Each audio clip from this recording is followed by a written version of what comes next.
millions and millions of dollars. Billions, yeah. Look it up. It's on the internet. Doesn't lie. But anyway, as a property owner, and we're never going to get a credit on our taxes, we're never going to get our taxes reduced. Why are we giving companies with billions of dollars our property tax money where we're just struggling to pay what we have here now? I know we need to bring jobs here, but that was $4,400 per jobs, per se, with that $1 million. But we're having to borrow money to build EMS stations. We're having to borrow money for schools. We're having to borrow money. And the taxpayer, the property owner, we're not getting any kind of an incentive. And I better not hear jobs. But why are we giving companies with billions and billions of dollars our hard-earned property tax money? And are you for it? You were looking at me, so I assumed you wanted to ask me that question. You and I have had this discussion. Let me say right up front, I don't like incentives at all, period. But in the world of 2014, incentives is the game that's played if you want a job. Now you asked me that question, and I'm not going to argue it. This is why I voted for that incentive. It's the game we have to play in the world of 2014 to get jobs. There's no other way to do it because every other county is doing it. And you can rest assured that Guilford, Alamance, Moore, Montgomery, all the rest of them will give them an incentive to come. So I'm like Howard Goble. I hold my nose and hold my hand. I didn't like it, but it had to be done if we were going to get those jobs. I'm against it. I also am a property owner. Mr. Allen? I don't like incentives. I don't like incentives, especially when you're dealing with existing companies that wants to say they wouldn't do that anyway.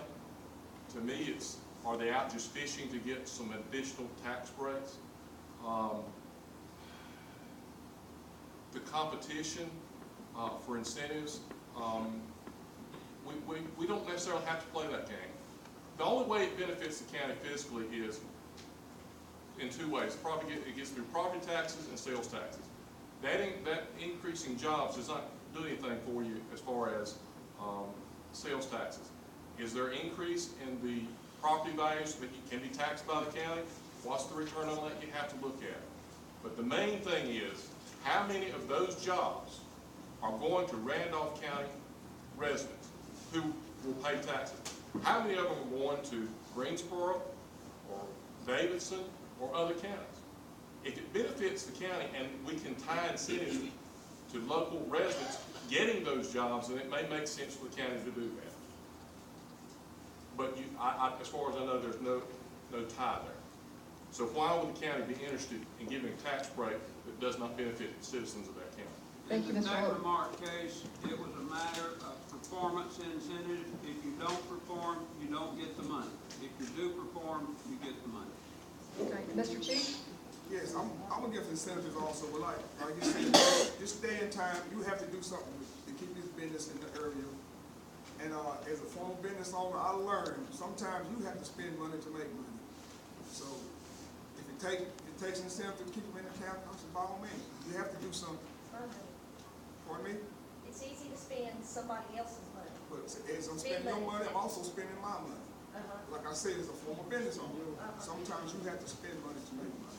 Like I said, I'm against the incentive, but like I said, who's to say they won't carry that business somewhere else? Even though they have a company local, they can take that business somewhere else. Whoever's going to give them the most incentive, that's where they're going to end up at. Chances are they can stay here anyway. But sometimes you have to take that chance. That's why we need to get rid of politicians who's spending our money that way, because it shouldn't be a game that's played with our money.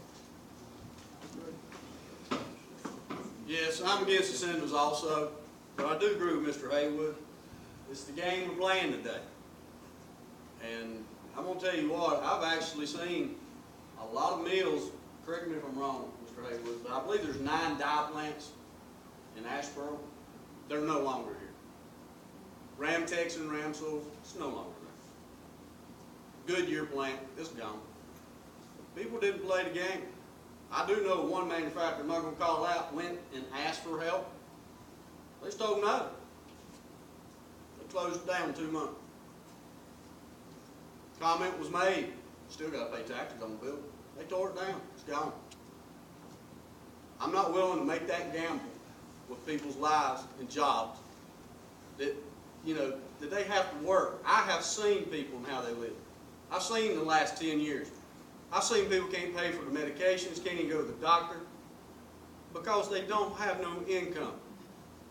It's time to put Randolph County back to work, and if we have to give somebody incentives, like I said, I don't like it, but I'd hate for them to be gone. And I'm going to tell you what, put yourself in their shoes. You got the money to start a huge business up in Randolph County? Can you support 2,000 jobs? It's easy for us to say that, what we're going to do. But when you're told no, you know, Technomark owns plenty of businesses in Guilford County. And buildings, empty buildings. They own them in Davidson. Mr. Haywood, what do you think? They could have went somewhere else if they was told no? I'm like Chick, I don't think they would, but they could. I remind everybody that Dale in Forsyth County closed down and moved, and they got 200 and how many $1 million it was? Yeah. Sometimes they just close the door and leave. Like I said, I can identify with losing a job because I went through that. I worked for a company for 37 years and they shut the doors. So and not to mention me, 200 or 300 other people got put out of the job. So you have to do something. You got to do something to keep people I working. understand, I've done the same thing. I went to Mount Airy to work. I drove 70 miles one way. So I understand that. That's not what I'm saying. Another thing, you know, we lost a lot of jobs overseas. The good thing I'm hearing, I believe they kind of starting to make their way back. And they might be asking for things, for coming back, so. But my question is, how much could that money be used to do something else with other than paying? I'm a small business guy. I mean, I work for a company that could get incentives like that, but morally, we're not going to do that. We believe the free enterprise system should work. And not the taxpayers have to supplement companies that are making profits. Exactly. Okay, and we're gonna leave that one right there, except for